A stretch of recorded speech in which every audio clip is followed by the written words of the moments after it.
you tend to have visions come back. With me, I call it my slide projector. And some of us only have 1 or 2 slides in that projector. My projector has hundreds of images. And you'll just be sitting there at night and these images will start sliding through your brain of traumatic incidences. He went from this happy-go-lucky, friendly man to an angry, bitter, suspicious human being. Our son Paul committed suicide, and he was a 14-year veteran in the Davis Police Department. He had integrity and he was well respected.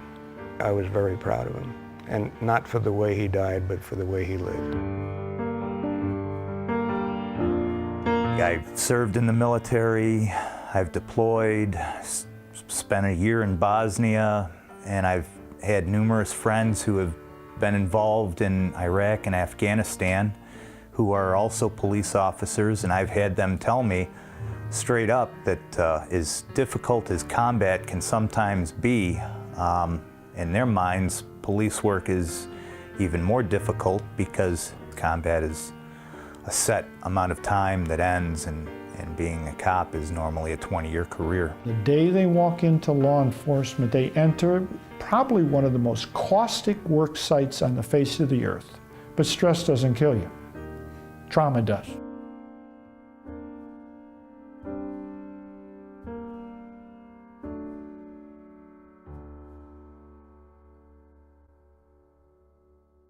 I am the widow of a Massachusetts State Police captain who committed suicide in July of 2006.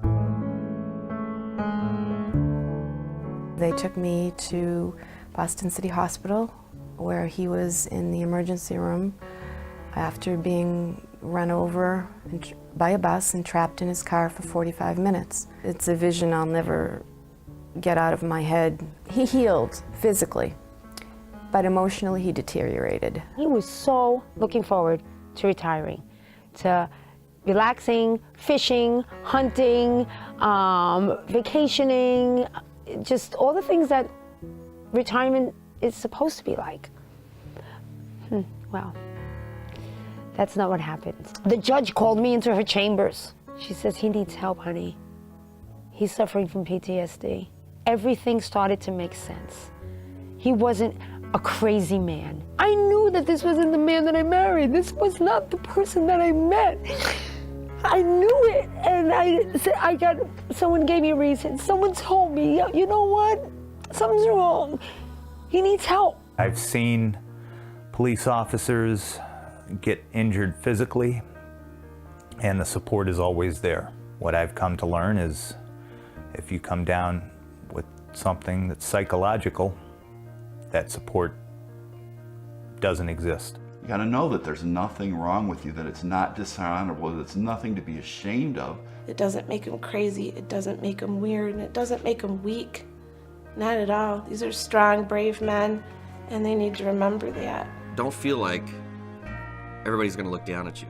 If anything, it probably takes more guts to ask for help than it does to just try to bear through it and deal with it. You're not alone. We're all going through it.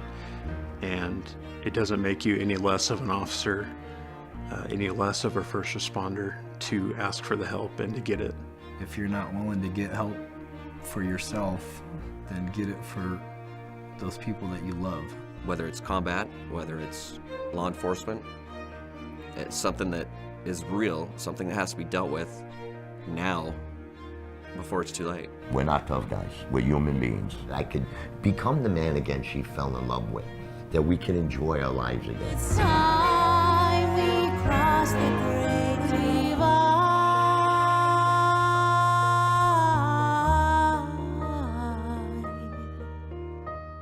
I wanna go up to the cop.